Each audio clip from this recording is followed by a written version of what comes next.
Oi, meus amores, boa noite. Hoje nós vamos fazer a leitura de Segundo Reis, capítulo 22 e 23. É, que bênção, porque a gente está não é correndo, né? A gente não está correndo, mas a gente está indo da forma que a gente está indo e se aproximando mais, né? De livros que a gente tanto já escutou, que a gente tanto quer aprender, tanto quer ouvir. Obviamente que a gente ainda tem a palavra de Deus inteira quase que para ler. Nossa, a gente já deu tanta, assim, o nosso progresso é tanto, tanto, tanto. E a gente está quase chegando num dos livros que eu mais gosto na palavra de Deus. É assim, na verdade eu sou meio é complicado porque eu gosto de todos. Mas assim, tem um livro específico que é um rolo inteiro, né? Mas que foi dividido em dois livros, que é Crônicas. Crônicas ele vai passar rápido, vários, talvez a gente consiga ler até três capítulos de uma vez só, porque fala bastante da descendência, mas depois dos descendentes, ele começa a dar uma retrospectiva com mais informações que a gente não tinha antes. Para quem estuda mesmo a palavra de Deus, o livro de Crônicas é maravilhoso, porque ele complementa muitas coisas que, por exemplo, agora em Segundo Reis, a gente não vai ter tantas descrições ou tantas informações sobre. Então, digamos que nós temos em Segundo Reis, capítulo 23, o primeiro versículo diz... deixa eu compartilhar com alguém. Então, digamos assim que, como você pode ver aí, a gente tem capítulo 1, aí a gente tem versículo 1, aí a gente tem capítulo 23, tá assim, depois disso, o rei convocou todas as autoridades de Judá e de Jerusalém. Em Crônicas, a gente vai ver detalhes que seriam como se fosse assim. E quando eles foram convocados com todas as autoridades de Judá e de Jerusalém, no momento em que eles estavam perto do rio, então assim, vão ser, óbvio, isso aqui é um exemplo que eu estou dando. Então a gente vai ter muitas informações riquíssimas para o nosso entendimento. Primeiro, é só a descendência, vai passar muito rápido, porque não tem história específica, né? Aí depois a gente continua as descendências, filhos de Davi, os reis de Judá, e vai ser assim um compilado de um resumo muito bom para a gente lembrar os nomes, para a gente lembrar de onde vem, para a gente lembrar. Então, assim, é um dos livros que eu gosto bastante. Eu amo os livros que contam mais histórias de fato, né? Mas quando vem para esses livros mais detalhados, com nomes, histórias, assim, eu fico, nossa, apaixonada, porque a gente consegue ver que é o detalhe de Deus para todo aquele que quer aprender, todo aquele que se perdeu com, qual é a descendência, qual é o nome, quem são os filhos de Davi, especificamente da tribo, onde isso, onde aquilo. E aí a gente vê Deus respondendo essas perguntas. Então, até mesmo, né, para aqueles que estudam de fato teologia e tudo mais, o livro de Crônicas é assim, é Disneylandia, porque é como se fosse Disneylandia, né? Na verdade, eu não gosto da Disney, então, como se fosse algo que a pessoa, sabe, quando fala assim, um pintinho nadando, ou um porco no chiqueiro, uma coisa assim, eu não sei qual que é o ditado popular brasileiro, mas como assim, você é muito feliz, sabe? Porque ali a gente tem muitas coisas maravilhosas de aprender. Então, a gente está quase chegando, porque a gente só tem mais dois capítulos, né? Aliás, espera, a gente só tem mais um que a gente vai ler hoje, 22. Tá certo. 24 e 25. Então a gente só tem mais dois. Enfim, vamos lá, vamos fazer nossa oração e já iniciar, tá bom? Então, Senhor, obrigada por esse momento aqui de agora que o Senhor nos coloca unidos, né? Nós estamos no momento de alimentar nosso espírito, nossa alma, com a sua palavra, porque não tem nada que a gente consiga colocar no nosso coração que tenha um efeito fixo, que tenha um efeito reparador, que tenha um efeito misericordioso, de amor como o seu nome, como a sua presença. Então, obrigada, a gente agradece porque o Senhor não é temporário, porque a sua bênção não é temporária, porque o seu conforto no nosso coração não é temporário, porque a sua paz no nosso coração não é temporária. A gente agradece por isso, Pai, pela sua fidelidade e lealdade. Obrigada por essa live de hoje. Estamos aqui reunidos como igreja. Obrigada por todos aqueles que assistem depois, que o Senhor traz para a própria live, aqueles que o Senhor ah, busca para que possa aprender mais a palavra de Deus. E a gente agradece porque usamos canais para isso. E a gente agradece por esse amor, por essa misericórdia e esse privilégio de ser chamados pelo seu nome, através do Senhor. Então, a gente vai iniciar nossa live hoje. Eu gostaria de pedir claridade nos detalhes, gostaria de pedir que o Senhor livrasse os nossos olhos e ouvidos espirituais contra tudo aquilo que tenta, contra toda aquela névoa que tenta tampar a gente de enxergar aquilo que estão nas entrelinhas, né? Coisas que só o seu Espírito, o autor da palavra, pode nos entregar e nos revelar. A gente agradece por isso hoje e vamos iniciar nossa live, Jesus, que é consagrada a Ti. Proteja-nos também contra todos os males, aqueles que nos cercam, aqueles disfarçados de luz, aqueles disfarçados de boas oportunidades ou disfarçados de boas pessoas que no fundo mesmo só querem abocanhar a nossa vida tanto física, material quanto espiritual.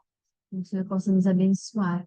E a gente ora também por todos os nossos desejos, o nosso coração, os nossos pedidos ao Senhor, os nossos pecados, remissão dos nossos pecados, o nosso arrependimento, e que o Senhor possa nos abençoar, Pai, para que a gente esteja sempre conectados, sincronizados com a Tua palavra cada dia mais. Obrigada por esse momento, pela nossa saúde, por mais um dia que o Senhor nos dá de vida. A gente só tem a agradecer. Então, para honra e glória do seu nome, essa palavra dedicada ao Senhor, consagrada a Ti. Amém, Jesus. Obrigada. Vamos lá. Segunda Reis, capítulo 23.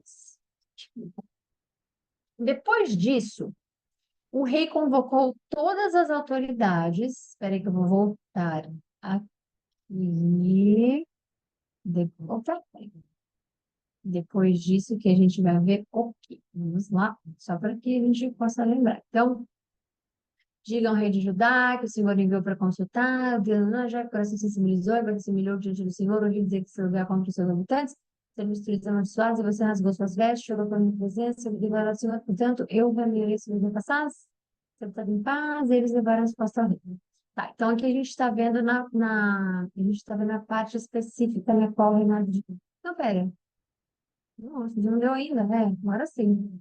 Aqui, a gente está vendo essa parte. Quando o rei de Amon vai até Judá. E aí a gente tem os oficiais de Amon conspirando contra ele, o próprio filho dele mata ele e tudo mais. Então, assim, Josias tinha 8 anos de idade. A gente está vendo aqui embaixo. Pera. Josias. Cadê? E foi sepultado em seu túmulo no jardim de Uzá, e Josias, o seu filho, sucedeu como rei. Ok? Então, Amon proclamou, aliás, é, depois que, né, o povo, tudo mais, depois que ele morreu, ele declarou, foi proclamado, que Josias seria o rei depois de Amon. Então, vamos lá. Josias tinha 8 anos de idade quando começou a reinar e reinou 31 anos em Jerusalém. A mãe dele chamava-se Gedida, filha de Adaías, e era de Boscate. Ele fez o que é justo aos olhos do Senhor e andou nos caminhos do seu antepassado Davi, sem se desviar nem para a direita, nem para a esquerda. Vocês lembram que ontem a gente falou na live, né, que Josias era um bom moço, era uma boa figura. No 18º ano do seu reinado, o rei Josias enviou o secretário Safã, filho de Azalias e descendente de Mesulão, ao templo do Senhor, dizendo: vá ao sumo sacerdote Ilquias e mande-o preparar a prata que foi trazida ao templo do Senhor e que os guardas das portas recolheram do povo. Eles deverão entregar a prata e os homens encarregados de supervisionar a reforma do templo para que possam pagar os trabalhadores que fazem os reparos no templo do Senhor. Os carpinteiros, os construtores e os pedreiros. Além disso, comprarão madeira e pedras lavradas para os reparos no templo.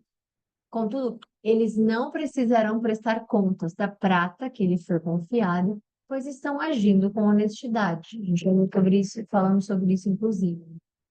Então, o sumo sacerdote Ilquias disse ao secretário Safã: olha isso, tá? Encontrei o livro da lei no templo do Senhor. Depois de tanto tempo, de tanta pedição, de tanto um que vem, de um que vai, de rei para lá, de rei para cá, de misturar, de colocar a idolatria dentro do templo de Deus, de um entrar, de um saquear. Gente, depois de tudo isso, foi encontrado o livro da lei no templo do Senhor. Provavelmente esse livro foi Deuteronômio, ok? A gente lê agora esse livro. Então, provavelmente foi Deuteronômio, ok? E é uma descoberta maravilhosa, porque quanto tempo Deus sabe-se lá que eles já, mais de, sei lá, 100 anos, que eles não têm acesso à palavra de Deus, que eles não têm acesso nenhum, que o templo do Senhor foi completamente, como é que diz, banalizado. Então foi encontrado, esse é um momento de muita alegria, é um momento de muita, muita, muita glória, porque é uma descoberta e tanto que vai mudar a história de Judá. É um ponto de virada especificamente para Judá, porque eles não têm, como é que diz? Eles não fazem mais, por exemplo, as festas ou tudo que foi ordenado pelo Senhor. E a gente vai ver isso, inclusive, a Páscoa que vai ser reinstaurado na cultura, nos costumes dele, tradições, que deveria estar, mas eles não têm o livro mais, né, das leis, não tem mais a arca, não tem mais as tábuas, as coisas foram se, né, a gente vai ver mais lá para frente, obviamente, inclusive já já, nos próximos capítulos nos próximos capítulos a gente vai ver Nabucodonosor tomando conta, acabando com essa história de Judá, a tribo acabou, eles vão ficar cativos, e aí a gente vai ver toda a destruição, tudo o que acontece, mas vocês já ouviram falar de Nabucodonosor com toda certeza, e a gente vai entrar nessa história logo, logo, logo. Então, que grande significado Deus ter preservado a sua palavra para que chegasse. Provavelmente, ok? Foi o livro de Deuteronômio, porque é o livro da lei. Isso está escrito, nós sabemos, é bíblico. Então, eles encontraram o livro da lei lá no templo. Ele os entregou a Safã, que o leu. E o secretário, ou entregou, desculpa. E o secretário Safã voltou ao rei e o informou: os teus servos entregaram a prata que havia no templo do Senhor e a confiaram aos trabalhadores e aos supervisores da obra do templo do Senhor. Depois o secretário Safã acrescentou: o sacerdote Ilquias entregou-me um livro. Então Safã o leu para o rei. Assim que o rei ouviu as palavras do livro da lei, rasgou as suas vestes e deu estas ordens ao sacerdote Uquias, a Aicam, filho de Safã, a Aquibor, filho de Micaías, ao secretário Safã e ao auxiliar real Asaías. Vão consultar o Senhor por mim, pelo povo e por todo o Judá acerca do que está escrito nesse livro que foi encontrado. A ira do Senhor contra nós deve ser grande, pois os nossos antepassados não obedeceram às palavras desse livro, nem agiram de acordo com tudo o que nele está escrito a nosso respeito. O sacerdote Uquias, Aicã, Acbor, Safã e Asaías foram falar com a profetisa Ulda, mulher de Salum, encarregado pelo guarda-roupa, filho de Tikvá e neto de Arás. Ela morava no bairro Novo de Jerusalém. Ela lhes disse: assim diz o Senhor, o Deus de Israel: digam ao homem que os enviou a mim, que assim diz o Senhor: trarei desgraça sobre este lugar e sobre os seus habitantes.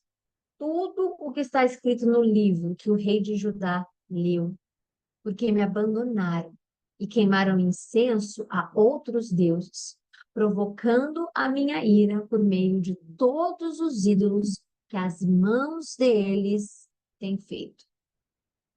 A chama da minha ira arderá contra aquele lugar e não será apagada.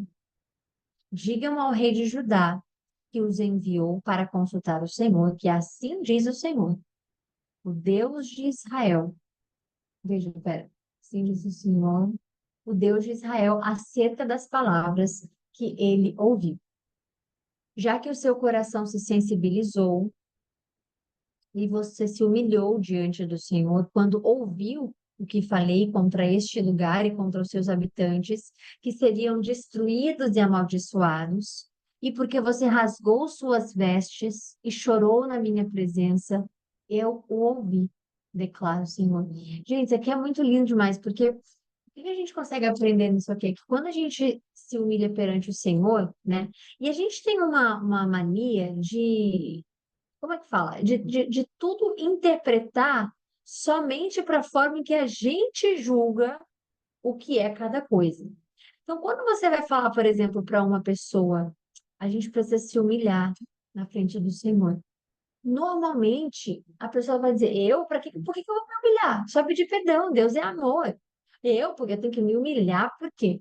Porque a gente tem um ego, né?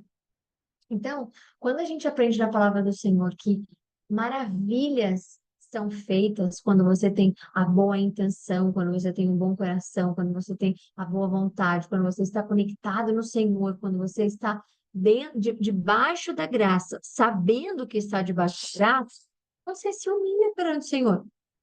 E é isso que muita gente não faz.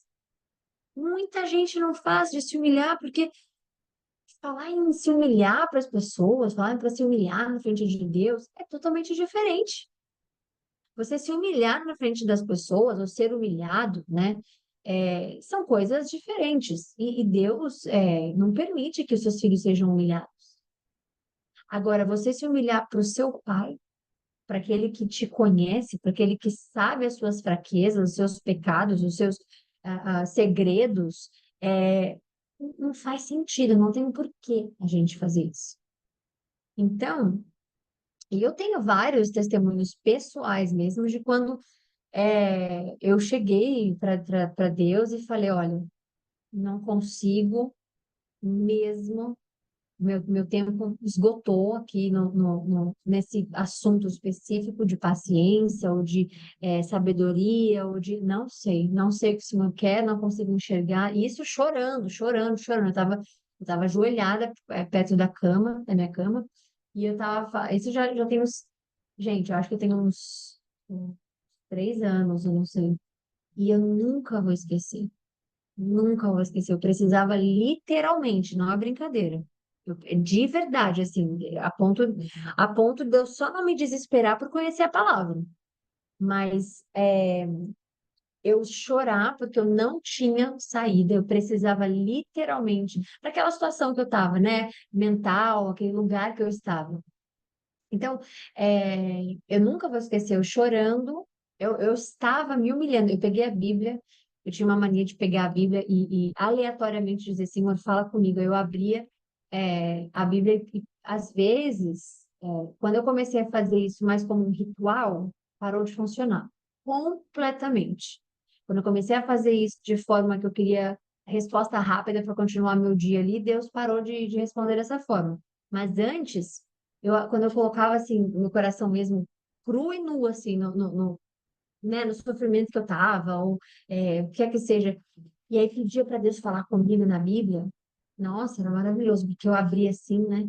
E aí teve esse dia que eu tava chorando, tava muito mal, eu peguei a Bíblia, comecei a orar e pedi, Senhor, fala comigo. Aí eu abri e tava na parte, tava falando sobre a gente se humilhar perante o Senhor.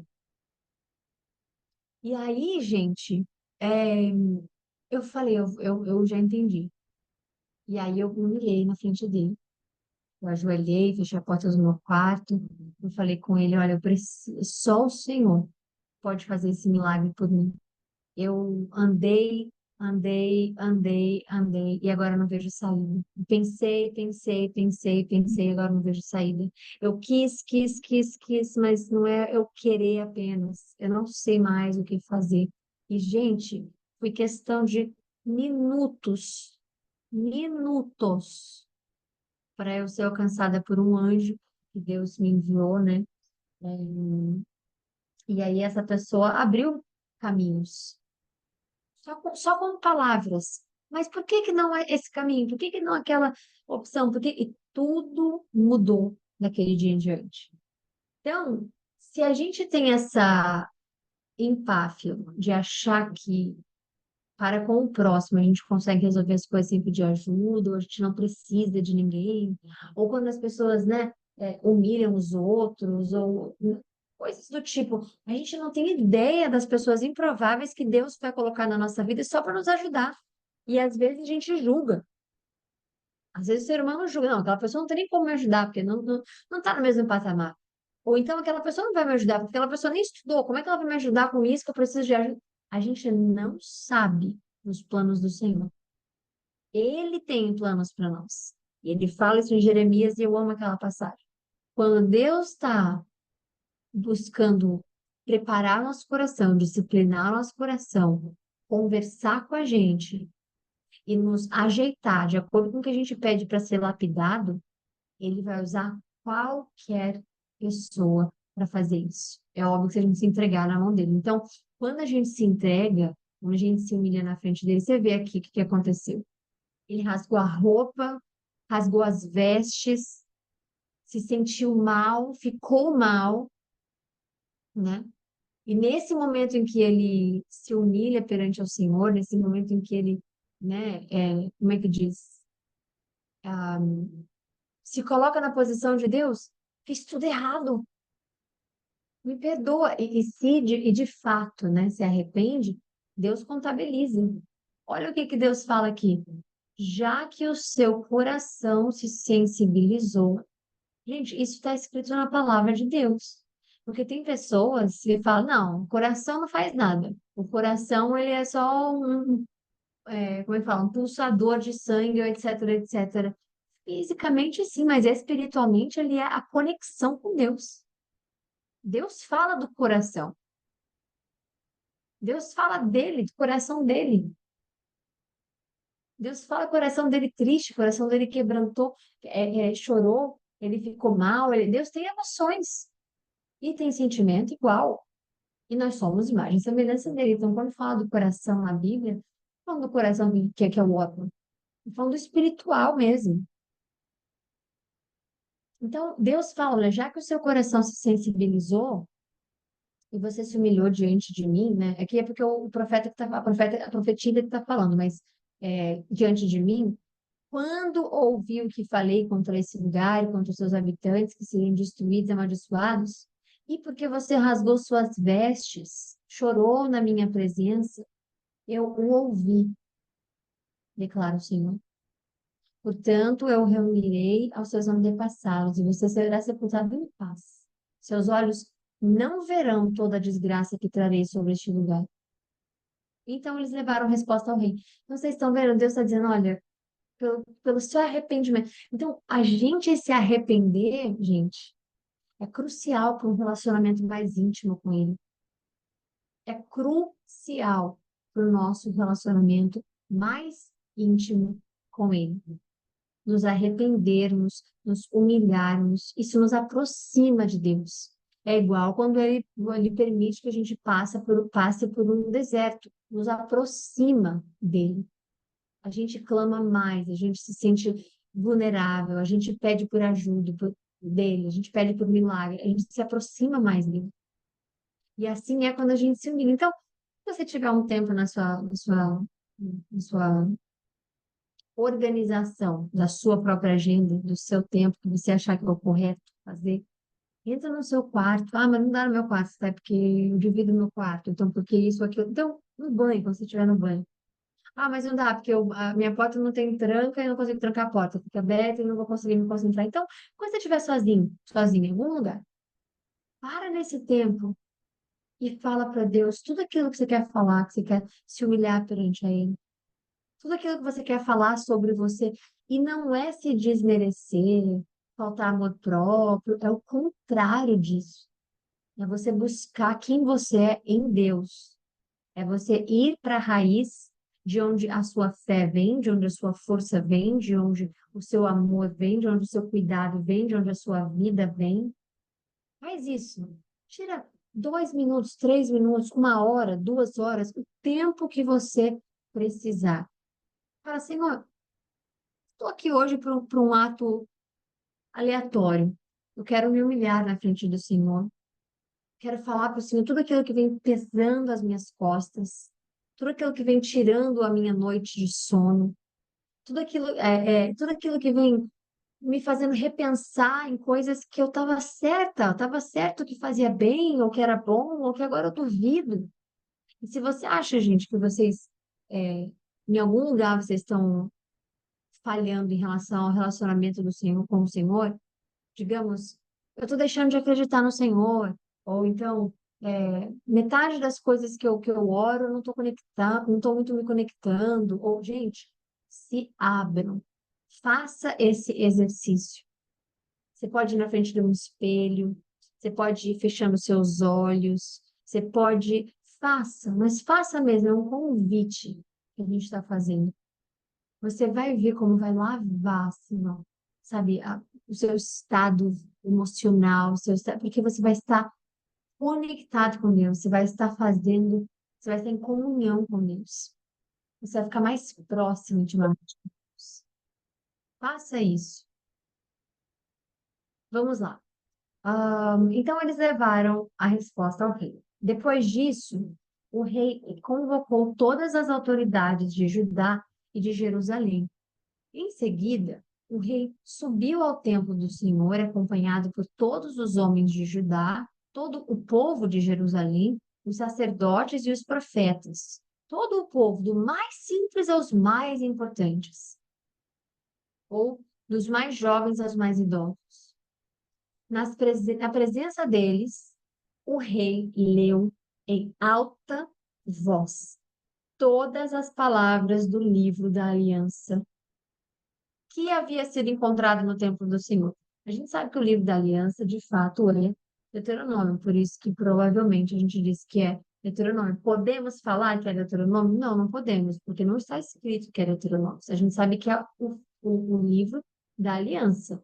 E todas as alianças de Deus com o povo foi em Deuteronômio depois de Israel, depois de Êxodo, né? Na saída deles de Êxodo, a gente tem Levítico e tudo mais, obviamente, né? Não a cronologia que eu estou dizendo, mas é o livro da aliança. Então, é, o que Deus está dizendo aqui nessa passagem, gente, é que mesmo que se afaste, que alguém se afaste da palavra dele, o perdão reconecta. Não foi isso com Jesus Cristo, gente. Não foi Jesus a mesma coisa passando a palavra, voltando no Antigo Testamento, ensinando em seu ministério. E só o trabalho da cruz, do perdão que nos reconectou a Ele, porque foi naquela cruz que todos os nossos pecados que nos condenariam a viver no inferno para sempre, no lago de fogo, queimando para todo sempre, seria o nosso destino. Mas graças a Ele ter nos perdoado de tudo, de toda a idolatria, de todo o erro, de tudo que Ele fez, é que nós nos aproximamos, é que nós nos, como é que diz, nos ligamos a Ele novamente. E só acontece quando estamos ligados a Ele. Qualquer outra religião, doutrina, vai te ensinar como ter a paz espiritual, vai te ensinar como ser mais calmo, paciente, vai te ensinar como usar as ervas do Senhor para que você tenha bons isso e aquilo, tal, mas nenhuma delas vai perdoar seus pecados. Nenhuma de religião, nenhuma de doutrina, nenhum modo de viver, nada vai perdoar os seus pecados, senão Jesus Cristo. Não há nenhum livro religioso, não há nenhuma tradição, não há que fale sobre perdoar os pecados. Nem um, só Jesus. As leis, as festas que eles tinham, que a gente vai ver sobre a Páscoa depois, as datas comemorativas dos judeus especificamente, ou de outras religiões, de outras crenças, de outras culturas e outra, nenhuma fala do pecado e amor ao mesmo tempo, do perdão e amor ao mesmo tempo. Ninguém deles quer saber disso. O diabo não quer saber se você é perdoado, quer ser perdoado, ele quer que você tenha rancor, ele quer que você não perdoe, ele quer que você não se sinta capaz de ser perdoado. Ele quer que os seus pecados pesem tanto na sua mente que você ache que você é incapaz de ser amado por Deus, porque não, Deus não vai me perdoar por isso que eu fiz. Não tem nenhum outro ensinamento em nenhum dos continentes, em nenhum outro planeta, em nenhum outro livro que fale sobre o pecado, o perdão e a união com Deus. Só existe um, Jesus Cristo. O resto, nada quer saber sobre você ser salvo, sobre qual é o lugar que você vai, céu ou inferno. Depois dessa vida, o que que você quer para você mesmo? Porque não existe instrução para isso. Quando Jesus fala, eu sou o caminho, é para a vida. Quando ele fala, eu sou para a vida, eu sou a vida, é para eterna, vida eterna com ele. Quando ele diz que não se vai a Deus se não for por ele, é porque não se vai a Deus se não for por ele. Não, tá. Tem outros caminhos, sim, porque eu acredito que Deus é universal, que Deus é energia, que Deus, ele ama todos, que Deus, ele... Então, Jesus mentiu. Só tem duas opções. Se Jesus fala que ele é o único, que ele é o caminho, que ele é a vida. Se Jesus diz que não tem como ir, né? Ele diz que ele é o único porque não tem como ir de outra forma. Não tem como ir a Deus se não for por ele. E alguém tenta provar que não, tem sim. Eu faço isso aqui, fico super bem, em paz, converso com Deus. Vamos entender isso, porque então Jesus mentiu. Então pensem porque a palavra de Deus ela é verdade. Ela é verdade porque ela é um livro na qual você tem alguém cuidando de você, alguém redimindo a sua história, seu passado, seu pecado, alguém perdoando para que você tenha uma nova vida, para que você seja uma nova criatura, para que você comece a sua história num novo capítulo.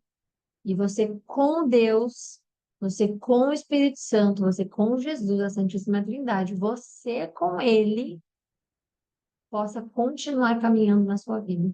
Então, quando for para pedir perdão, peça. Quando for para se humilhar perante o Deus, se humilhe. Quando for para entender, porque senão, gente, o trabalho que ele fez na cruz por nós foi em vão. Se a gente lutar contra tudo aquilo que Jesus nos ensinou, foi em vão. Aí a gente estaria crucificando ele todo dia, como alguns ensinamentos dizem, né? Que a gente só é salvo pelas obras. Imagina a gente ter que fazer obra a vida inteira para ser salvo. Quando a salvação ela não veio por nossa vontade, não veio pelo nosso merecimento, veio pela misericórdia do Senhor Jesus Cristo. A misericórdia de Deus, que enviou. Vai lá, meu filho. Vai lá, e agora você em mim, meu espírito vai estar em você, você vai ser batizado no meu espírito, você vai lá para poder, né, como é que diz?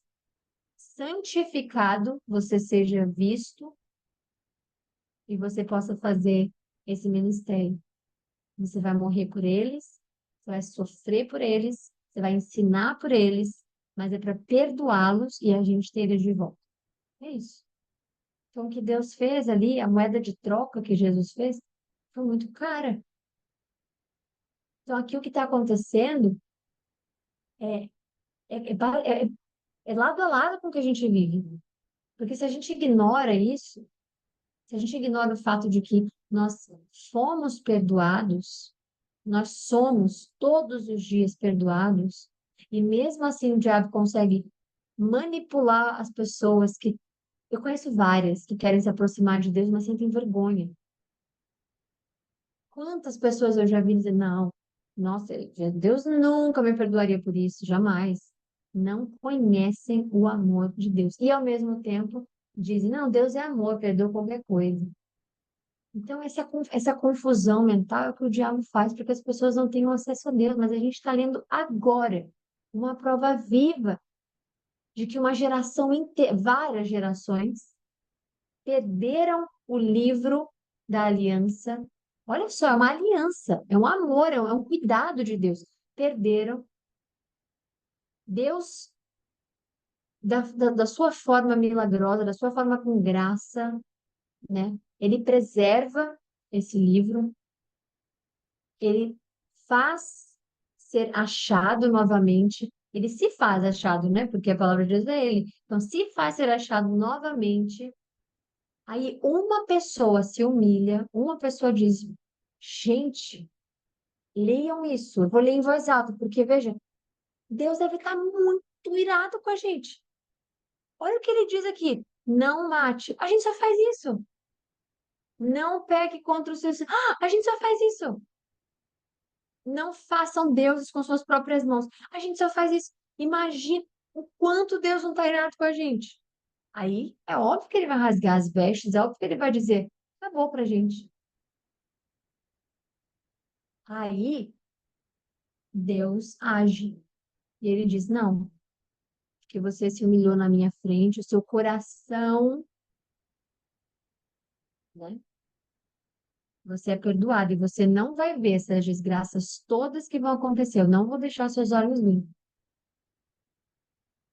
Então, ah, o rei leu tudo, pôs-se junto à coluna, na presença do Senhor, fez uma aliança, comprometendo-se. Deixa eu ver se eu pulei alguma coisa. Os mais simples, mais importantes. Na presença deles, o rei leu em voz alta todas as palavras do livro da aliança que havia sido encontrado no templo do Senhor. O rei pôs-se junto à coluna e, na presença do Senhor, fez uma aliança, comprometendo-se a seguir o Senhor e a obedecer de todo o seu coração e de toda a alma aos seus mandamentos, aos seus testemunhos e aos seus estatutos, confirmando assim as palavras da aliança escritas naquele livro. Então, todo o povo se comprometeu com a aliança. O rei deu ordens ao sumo sacerdote Ilquias, aos sacerdotes auxiliares e aos guardas das portas que retirassem do templo do Senhor todos os utensílios feitos para Baal, para Azerá e para todos os exércitos celestes, são a astrologia. Ele os queimou fora de Jerusalém, nos campos do vale do Cedron, e levou as cinzas para Betel. Gente, isso aqui é a libertação. O nome disso é libertação. Isso aqui, muitos de nós, se não todos, passaram por isso na vida, na qual, deixa eu tirar tudo aquilo que me faz pecar, errar. Isso aqui vem de uma decisão. Deus não obrigou nenhum deles a fazer isso. Absolutamente nenhum. Deus deu o livro, permitiu eles acharem o livro, eles leram e o coração deles, vendo o que eles fizeram, fez com que Deus tivesse a misericórdia. E aí eles se libertam de todas essas amarras, de todas essas coisas que os fazem machucar o Senhor. Então ele queimou fora de Jerusalém. Eles entenderam a gravidade naquele momento. Nem em Jerusalém eles queimaram as imagens, os trecos, tudo. Eles queimaram fora de Jerusalém, lá nos campos do Vale do Cedron, e levou as cinzas para Betel. Eliminou os sacerdotes idólatras. Esses sacerdotes aqui não são das tribos de Levi, foram colocados aqui por Jeroboão. E foram seguindo, você é sacerdote, você não é. Você é sacerdote, você não é. Você... Isso aí. Nomeados pelos reis de Judá para queimar incenso nos santuários locais da cidade de Judá, dos arredores de Jerusalém, aqueles que queimavam incenso a Baal, ao sol, à lua, as constelações, que vem parte da astrologia que a gente estava falando, né? A todos os exércitos celestes. Vocês já viram aqueles que adoram o sol, a lua? São criações de Deus. Deus não quer saber se você está feliz com o sol, com a lua. Você vai agradecer a Ele por ter criado o sol e a lua. Vocês estão vendo aqui, gente, pra vocês terem ideia, eu já fiz isso também, tá? Deus é tão maravilhoso que Ele cuidou de mim em todas essas fases que eu já fiz na vida. Eu fazia aplausos ao sol, adorava, não adorava, né? Mas eu olhava, acho que essa é adoração, não sei, eu olhava para o sol assim, tá, obrigado por iluminar o dia, por iluminar, por aquecer o corpo, não tinha ideia de que foi enviado por um pai. Eu nunca duvidei que Deus criou tudo, sempre, como eu falei, desde muito nova eu fui ensinada a palavra de Deus numa religião X, né? Fui católica há muito tempo. Então, para mim, tudo bem fazer tudo. Se eu acreditasse em Jesus, para mim já é suficiente. Não fui ensinado o oposto. Eu fui ensinada que você tem Jesus, aí você tem um outro, você tem uma outra, você tem um outro, você tem uma outra, e esses nomes também te protegem, esses nomes também fazem milagres, esses nomes também, e tudo aquilo que tiver no mundo, tá tudo certo. Eu podia adorar a imagem, por que que eu não posso adorar o sol? Por que que eu não posso adorar a lua? Por que que eu não posso adorar, sei lá, a árvore, abraçar a árvore, beijar a árvore, pedir gratidão? Por que que eu não posso fazer isso? Tudo forma de idolatria. Tudo. Está escrito. Sacerdotes idólatras que faziam o quê? Queimavam incenso a Baal, ao sol, à lua, às constelações, exércitos celestes, tudo isso.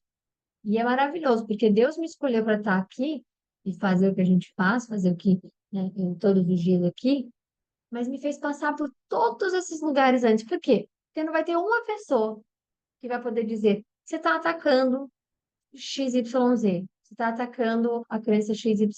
Não, porque eu não estaria num lugar que eu poderia falar sobre. Aquelas pessoas que fazem isso, não, eu fiz. Então eu sei o que é sentir, eu sei o que é estar distante, eu sei o que é não depender de Deus, porque eu tinha qualquer outra coisa, é tudo, eu também Deus. E a gente já viu a palavra falando, a gente leu 2 capítulos antes, ou 3, eu não me lembro agora, que eles faziam adoração a Deus e a outros deuses. Tanto que colocaram dentro do próprio templo do Senhor tudo isso aí, toda essa idolatria. Porque é a mesma coisa. Pode ter Deus no mesmo tempo, pode ter eles também, ué. As imagens que eu crio, as imagens que representam alguma coisa, que eu acredito que, como é que fala? Ah, como é que é, gente? Fala a palavra, peraí. Intercedem, obrigada, senhor. Intercedem por mim, imagens de misturas de crença, porque vamos ser inclusivos. Onde é que está escrito isso na Bíblia, que você pode fazer isso? Onde é que está escrito que Deus aceita isso? Então eu não estou nem aí para o que as pessoas pensam, não. Eu estou aí porque Deus pensa. Olha o que ele já passou. Olha o que ele passa com o mundo de hoje. A ganância de hoje, o ódio de hoje, as guerras de hoje, as decisões má escolhidas de hoje. Olha tudo que ele passa. E eu estou aqui para fazer as pessoas sorrirem e me amarem? Não, essa carência eu já deixei para trás há muito tempo. De querer ser amada, de querer ser aceita por imagens, esculturas e por deuses que luta aqui, que luta ali. Quantas vezes tentei enxergar São Jorge na Lua?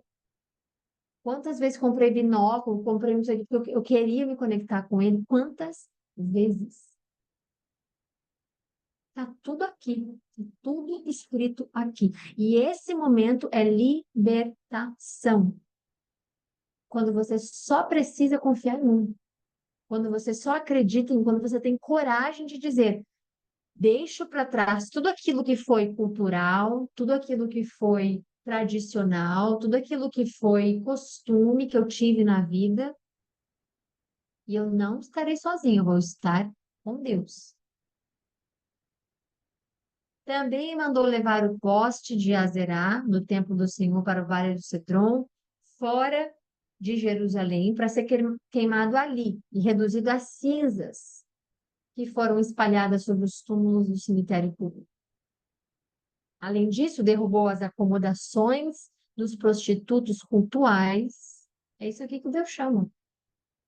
Que ficavam no templo do Senhor, onde as mulheres teciam para azerar. Então, ali estava acontecendo ainda o bordado, para botar a roupinha bonita na imagem feita com a mão, para poder, como é que diz? Para poder decorar, o que não é para Deus. Olha isso aqui para quem que é. Azerá. É uma deusa. Então, o que Josias está fazendo ali é a libertação do povo. É libertação. Josias trouxe para todos os sacerdotes, desculpa, Josias trouxe todos os sacerdotes da cidade de Judá e, desde Geba até Berseba, profanou os santuários locais, onde os sacerdotes haviam queimado incenso. Derrubou os santuários locais à entrada da porta de Josué, o governador da cidade, que fica à esquerda da porta da cidade. Embora os sacerdotes dos santuários locais não servissem no altar do Senhor em Jerusalém, eles comiam pães sem fermento com outros sacerdotes, seus parentes. Então, as regras que eram para somente em momentos específicos e para tribo específica, tudo misturado. Pode fazer isso, pode, aqui pode. Pode ter Deus e outras coisas também. Também profanou Tofete, que ficava no vale de Ben-Hinom, de modo que ninguém mais pudesse usá-lo para sacrificar no fogo o seu filho ou a sua filha, a Moloque.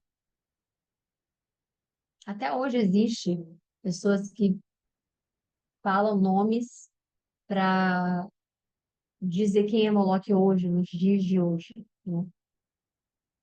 Quem é filho e filha.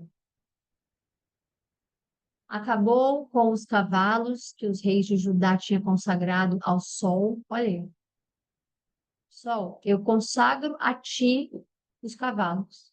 Que o sol, o sol tem coração? O sol luta por você? Chega perto dele para saber o que o sol vai fazer por você. E que ficavam à entrada do templo do Senhor, perto da sala de um oficial chamado Natameleque, que ficava junto ao pátio. Essa frase especificamente aqui é incerta. Josias também queimou as carruagens consagradas ao sol. Só essa carruagem para você.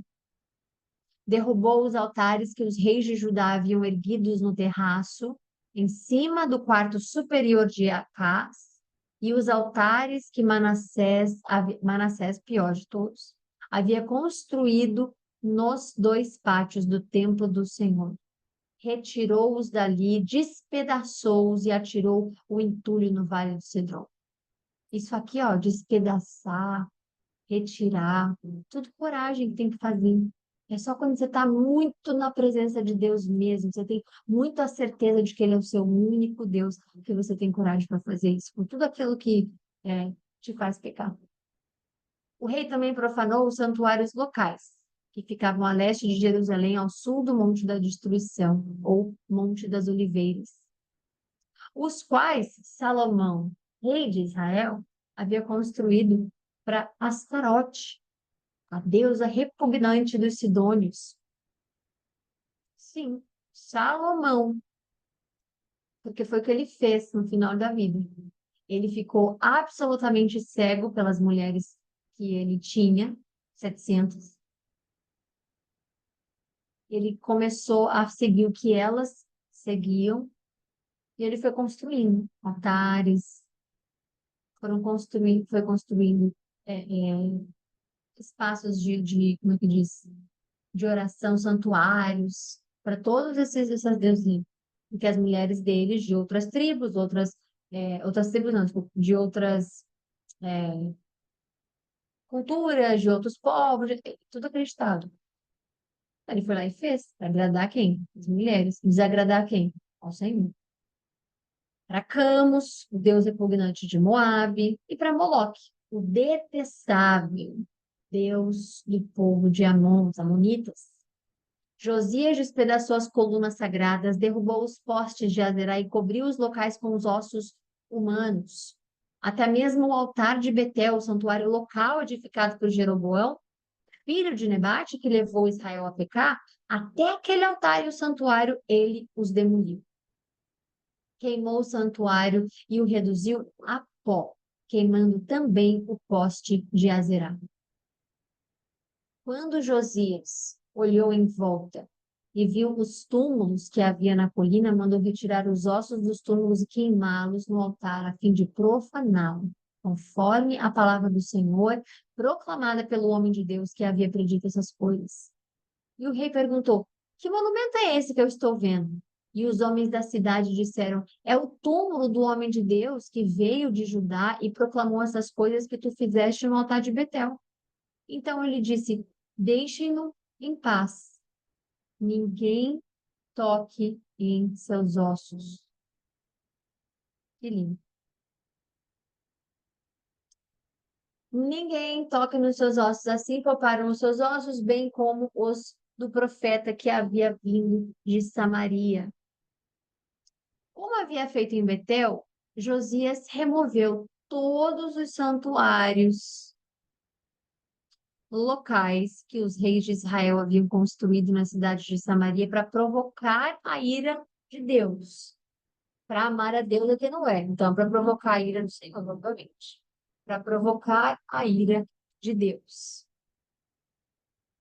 Josias também mandou sacrificar todos os sacerdotes daqueles santuários locais e queimou ossos humanos sobre os altares. Depois voltou a Jerusalém. Então o rei deu a seguinte ordem em todo o povo: celebrem a Páscoa. Isso aqui, gente, quanto tempo você não vê isso aqui acontecendo? Desde que a gente a gente começou a ler que eles pararam de fazer. Muito tempo que não se fazia Páscoa mais. Então, mas eles estão lendo agora, conforme está escrito neste livro da aliança. Nem nos dias dos juízes que lideraram Israel, nem durante todos os dias dos reis de Israel e dos reis de Judá havia sido celebrada uma Páscoa como aquela. Contudo, no 18º ano do reinado de Josias, essa Páscoa foi celebrada ao Senhor em Jerusalém. Além disso, Josias eliminou os médiuns, os que consultavam espíritos, os ídolos da família, os outros ídolos e todas as outras coisas repugnantes que havia em Judá e em Jerusalém.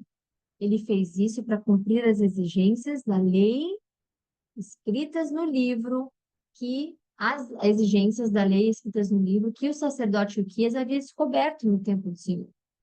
Nem antes, nem depois de Josias, houve um rei como ele que se voltasse para o Senhor de todo o seu coração, de toda a sua alma e de todas as suas forças, de acordo com toda a lei de Moisés. E Deus fala, né? Ame Deus, o Senhor, com todo o seu coração, de toda a sua alma, de toda a sua...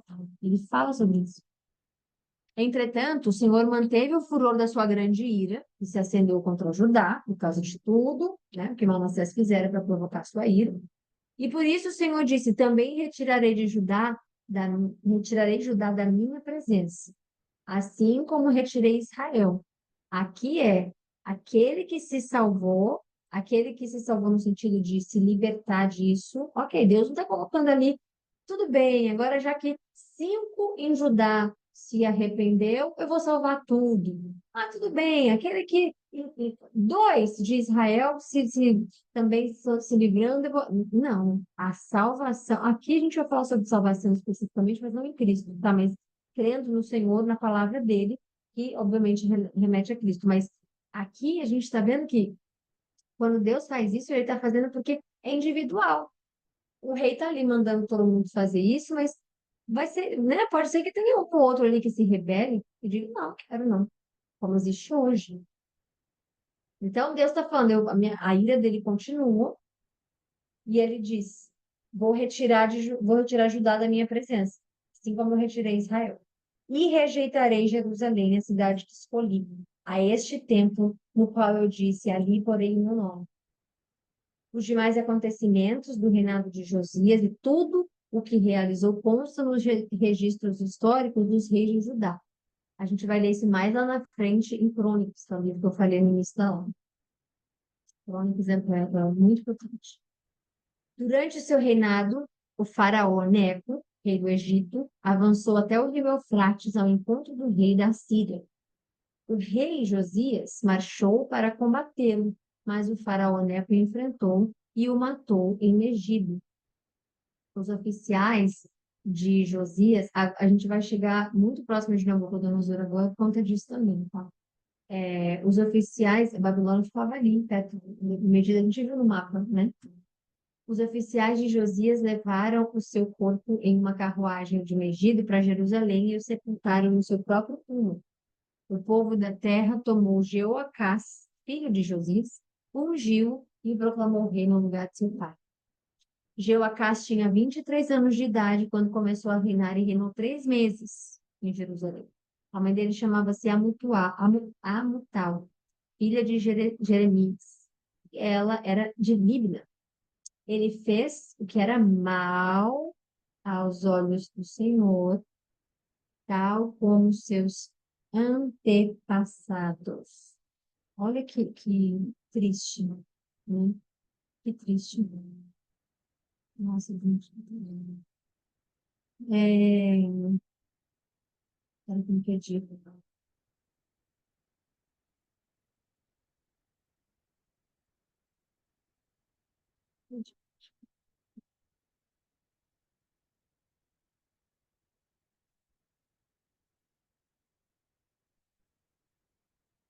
Aqui. Ele fez o que era mal aos olhos dos filhos dos debatados. O faraó Neco o prendeu em Ribla, na terra de Amate, de modo que não mais reinou em Jerusalém. O faraó também impôs a Judá um tributo de 100 talentos de prata e 1 talento de ouro. Pôs Eliaquim, filho de Josias, como rei no lugar de Josias, seu pai, e mudou o nome de Eliaquim para Jeoaquim. No entanto, levou Jeoacás consigo para o Egito, onde ele morreu. Jeoaquim pagou o faraó Neco a prata e o ouro. Para cumprir as exigências do faraó, Joaquim impôs tributos ao povo da terra, cobrando a prata e o ouro de cada um conforme suas posses. Joaquim tinha 25 anos de idade quando começou a reinar e reinou 11 anos em Jerusalém. A mãe dele chamava-se Zebida, filha de Pedaías, e era de Ruma. Ele fez o que era mal aos olhos do Senhor, tal como seus antepassados. E a história se repete, e se repete, né? Enfim, é isso. Finalizamos nossa live aqui hoje. Para honra e glória ao Senhor Jesus Cristo. A gente volta amanhã, se Deus quiser. E amém. Deus querido. E a gente se fala amanhã, tá bom? Então, muito obrigada. Deus abençoe vocês. E até amanhã, se Deus quiser. Um beijo.